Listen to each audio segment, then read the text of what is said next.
Hello everyone, thank you for listening to this session. In this presentation, I focus on findings from a recent research project around faculty engagement and development in the context of internationalization at home. The findings of this project provide some insight on how faculty members understand internationalization at home and how they enact it in their daily work. My name is Casey Dinger, and I currently work as the Academic Director for Internationalization at the University of Denver. I primarily work in intercultural education and campus internationalization. Internationalization has taken a variety of forms and labels over the years. While economic and prestige-based rationales have been significant drivers in higher education, many scholars and practitioners encourage internationalization to be focused on intercultural and international learning. Even when the focus is on learning, study abroad is seen as the major tool to achieve this, especially in the US and Europe. But not all students study abroad. In fact, most do not. So recognizing this, scholars and practitioners have looked at other tools to deliver intercultural and international learning. The prevailing definition of internationalization at home is the, quote, purposeful integration of international and intercultural dimensions into the formal and informal curriculum for all students within domestic learning environments.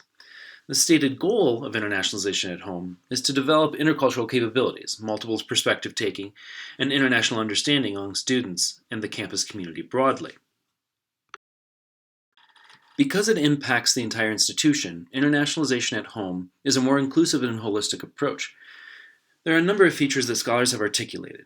First, internationalization at home provides all students with global perspectives, regardless of their major program of study or whether they study abroad. And second, internationalization at home focuses on implementing global and intercultural learning outcomes both in the formal and informal curriculum.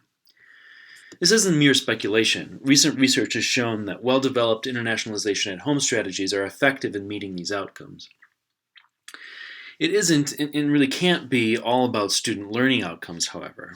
Jones and Riefenrath note that internationalization at home includes engaging all academic and non-academic staff. This goes beyond the expected faculty members and international officers that are often involved in these sorts of efforts. There's also a view that it's important to attend to staff members' own development of global perspectives and intercultural capabilities. This is often left out of many of the conversations about internationalization, and even internationalization at home.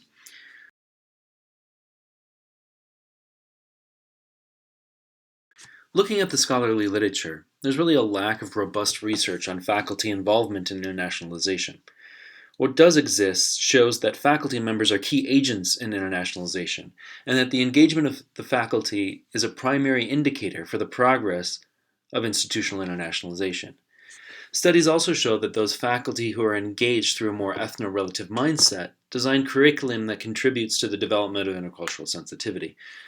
Unfortunately, research has also shown that engagement occurs only in pockets at most institutions. And scholars note that there's a need to change the mindsets of faculty who tend to hold on to implicit discipline-based assumptions which are often parochial and narrow in scope. Of course, there are barriers to faculty involvement beyond the discipline-based assumptions, and they include a lack of funds, lack of direction from administrators, excess stress, and a pervasive belief that internationalization is ultimately economically driven. Let me give you some of the background for this study. Iceland saw a dramatic increase in immigration from 5,357 in the year 1996 to 35,997 in 2017. Not only did the numbers rise, but the composition changed as well. There's been a rise of people immigrating from Poland, Eastern Europe, and Southeast Asia. This increase in cultural diversity has revealed the need for intercultural and global perspectives for the greater Icelandic society. Even while the country is gaining more immigrants, Iceland does not have many organizations that can meet this pressing need. Really, the University of Iceland is the only institution with the potential capacity to impact intercultural development on a national level, as they're the national university who educates a significant proportion of the population. This then is the rationale for investigating the practices of faculty members at this institution who model and work in these areas. In addition to understanding the context and specific participants, this study was intended to help fill the gaps in research about internationalization at home and faculty engagement. Final goal of the research was really to reorient the concept of internationalization at home back toward including diverse local and immigrant populations into university communities. Turning to the study itself, Turner and Robson's work on internationalization provides the conceptual framework. Here, internationalization is conceived of as a continuum between symbolic and transformative orientations. In this view, symbolic internationalization is externally focused, business-led, competitive, and prescriptive, whereas a transformative orientation is internationalist, emergent, cooperative, and descriptive. The foundational idea of this is that internationalization at home can push institutions and the people who engage with them to become more transformative in their orientation. It's worth briefly explaining the guiding questions for this study. The logic behind the sequencing of these questions demonstrates the process of engagement from the faculty members' understanding of what internationalization at home is, to how they construct their role in this context, to the ways in which they carry out this role, and then what they learn from carrying out that role. This then feeds back into the process, which provides the stimulus for the growth and development from this engagement experience.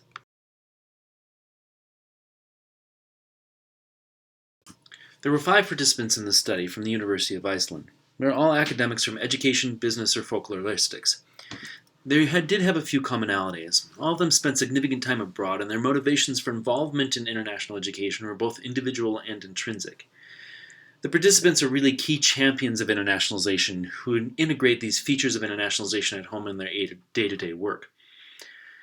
The picture that you see here was part of the university's International Week, where signs such as this were placed at different tables around the university welcoming diverse students to campus. The first research question considered the participants' understanding of internationalization and internationalization at home. Data showed that the participants recognized that internationalization was a multidimensional concept. Each participant offered a number of aspects rather than a single unifying definition or activity. There were themes from the data, however. They noted that internationalization is about intercultural or international education, and that it provides tools to operate in a globalized world. They also believe that faculty members develop their own perspectives through international interactions, and that internationalization often means cooperation between universities. When asked about their understanding of internationalization at home specifically, they noted that this concept was really about integrating cultural diversity into the campus community broadly. The participants saw little difference between domestic and international diversity. Based on their stated understanding from the initial research question, I asked what the participants believed the role of the faculty member was in internationalization at home. A major theme among the participants was that their role as an academic was central to the project. Other responses were more student-focused, including teaching diverse and international perspectives and helping students to navigate a globalized world, and being culturally reflexive about their own position in the world. The first 2 questions about understanding internationalization at home and the faculty members' role in it created the base for investigating how faculty participants enact internationalization at home in their daily work. These practices that they discussed and demonstrated include those inside and outside of the traditional or formal classroom. As you can see here, the data revealed 4 categories of practices inside of the formal classroom. The first is cognitive engagement. These practices were intended to cultivate higher order thinking processes, such as fostering critical thinking about issues of difference in culture. One example came from a participant who used an assignment that asked students to consider how various histories influence the process of identity formation, and then asked students to consider their own identity formation. The next category is experiential or affective learning. Examples here included cultural simulations and experiential activities. These were aimed at helping students experience the emotions that arise from intercultural misunderstandings. As an example here, one participant noted how she uses an intercultural simulation called Bafa Bafa, where 2 separate groups of students take on different cultural traits and try to communicate. This participant stated that students were often deeply engaged in this activity that allowed them to experience the impact of cultural difference. The third practice in the formal classroom was through the participants' course design. The participants intentionally included comparative examples used to illuminate concepts from a variety of international and diverse sources. As an example, one participant established a class project where students went out to collect data on cultural traditions of migrant groups in Iceland, and then had students archive these transcriptions at the National Library. This trove of information will likely be used for classes in years to come. The final category of practices inside the classroom around internationalization at home was diversity and inclusion in the classroom. This practice can be defined as providing space and opportunities for students with cultural differences, highlighting leveraging these differences as points of learning in the classroom. As part of this inclusion, many of the participants worked at supporting and including non-dominant voices or identities and incorporating migrant issues into the day-to-day experience of the classroom.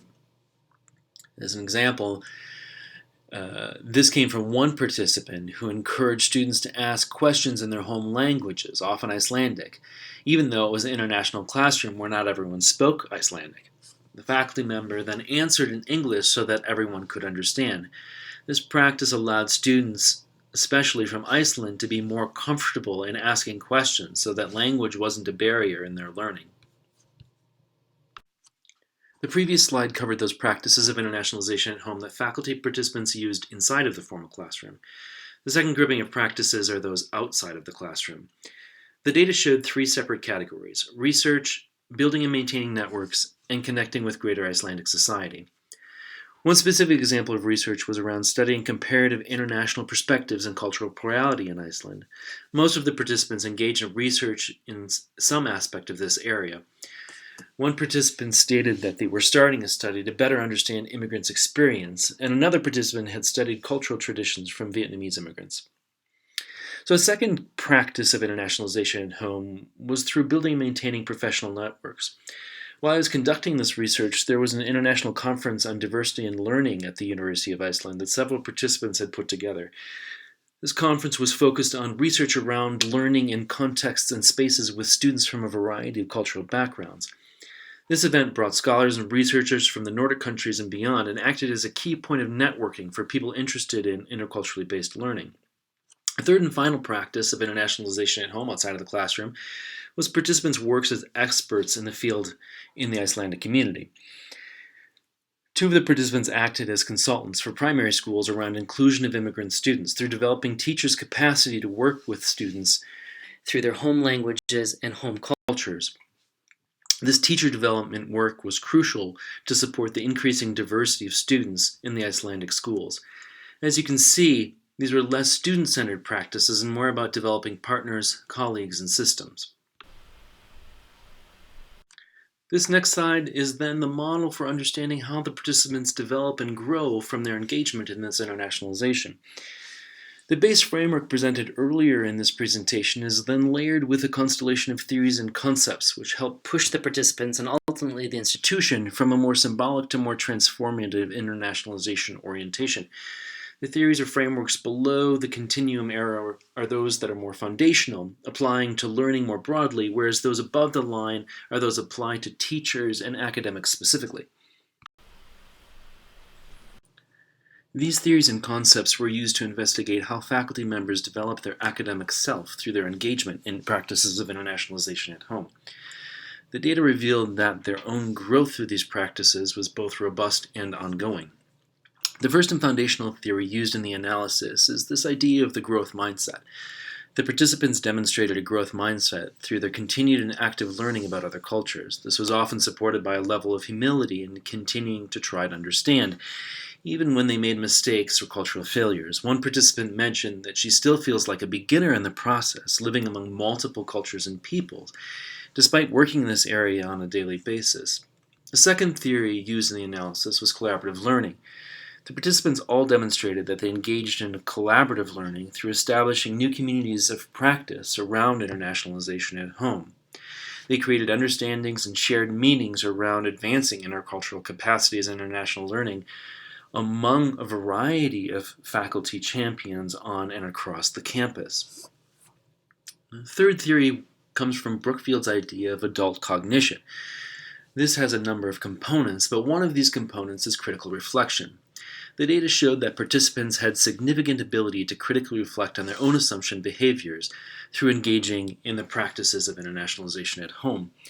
One participant discussed how she was constantly having her assumptions challenged through working with culturally diverse populations, particularly when interacting with religious customs and traditions that she wasn't familiar with.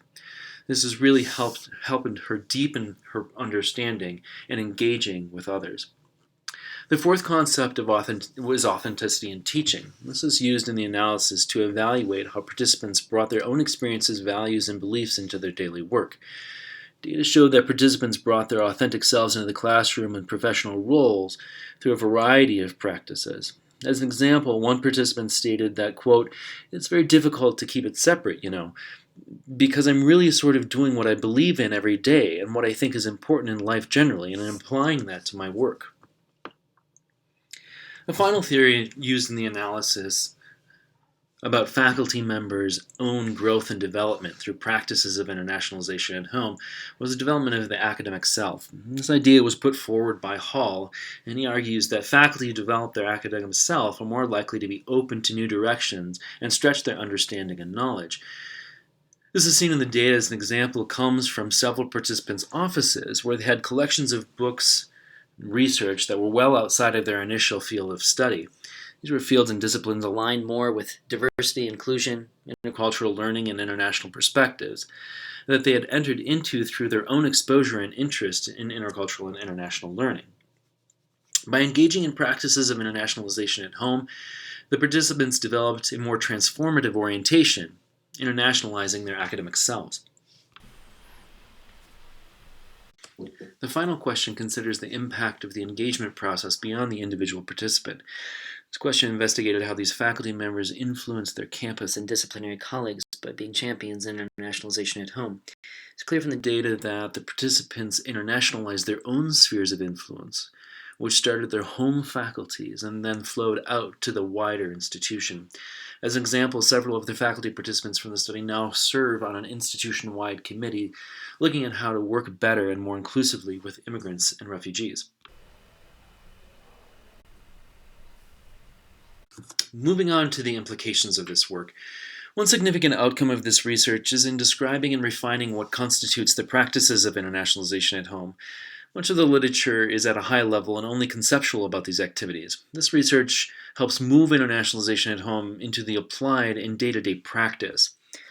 A second implication is around this idea of individual growth through engagement. There's comparatively little literature about faculty development, yet it's clear from the research that faculty members grow their personal and professional roles, in part because of their own increased awareness. This model could be used as a framework for identifying faculty members' strengths and areas that they might develop related to internationalization at home and inclusion broadly. Other implications are around the leadership of faculty champions in internationalization at home. This study confirms the centrality of faculty to internationalization, but it also adds the definition of what a faculty champion is. They authentically invest in their internationalized self throughout their professional role on campus. They also provide grassroots leaderships in internationalization at home and leverage a sort of collective action towards internationalizing entire departments. Faculty champions of internationalization at home are transformational leaders who help develop others in their own practices with a concern for the greater good, in this case, for the campus and Icelandic society at large. As a last reflection, I want to cover briefly key lessons learned from the project. First, it's clear that there's a need to prioritize internationalization at home. This requires a more relational approach focused on qualitative attention towards internationalizing individuals rather than systems. In this, there's both space and need for top-down and bottom-up efforts in implementing internationalization at home. There are a number of other needs as well, including developing the capacity in faculty members to internationalize teaching. The participants in this study are engaging diverse populations, and this is already having an impact, but these efforts will need to be more systematic and supported centrally across the institution and other institutions looking to implement internationalization at home. Doing this would strengthen diversity in the classroom and on campus, which can be leveraged for increasing learning opportunities in intercultural education. Faculty members need incentive and purpose for engaging in internationalization at home. There's a need to create structured development opportunities, recognition, and support for these faculty. Researcher Childress identified 5 I's for supporting faculty members, including intentionality, individual support, investments, institutional networks, and infrastructure. Implementing these 5 I's, among others, can help create a path of development for latent champions or advocates who are likely to become more engaged as they continue finding and learning new practices. Thank you for listening to this session. Please feel free to contact me through email or Twitter. I've included my contact information here.